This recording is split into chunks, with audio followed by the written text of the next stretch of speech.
ಮುಖ್ಯಮಂತ್ರಿ ಆದ ನಂತರ ಮೊನ್ನೆ ಕನಕಪುರ್ಗೆ ಹೋಗಿದ್ರು.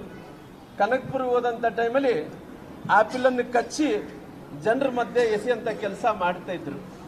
ಅವ್ರ ಸ್ಟೈಲ್ ಗಮನಿಸಿದಂಥ ಟೈಮಲ್ಲಿ ಅವ್ರು ಇನ್ನು ಮುಂದೆ ನಾನು ತಿಂದ್ರ ನಂತರ ಉಳಿದಿದ್ದೆಲ್ಲ ಕೂಡ ರಾಜ್ಯದ ಜನರಿಗೆ ಎನ್ನುವಂಥ ರೀತಿಯಲ್ಲಿ ಅವರು ಆ್ಯಪಲನ್ನು ಕಚ್ಚಿ ಜನರಿಗೆ ಎಸೆಯಂಥ ಟೈಮಲ್ಲಿ ನಾವೆಲ್ಲರೂ ಕೂಡ ನೋಡಿದ್ವಿ. ಅವ್ರು ಕಚ್ಚಿ ಅವ್ರು ತಿಂದಿದ್ದ ನಂತರ ಉಳಿದಿರೋದು ಈ ನಾಡಿನ ಜನರಿಗೆ ಅನ್ನೋಂಥ ರೀತಿಯಲ್ಲಿ ಅವರು ಒಂದು ಸಂದೇಶವನ್ನು ಕೊಡೋಂಥ ಕೆಲಸ ಕೂಡ ಮಾಡಿದನ್ನ.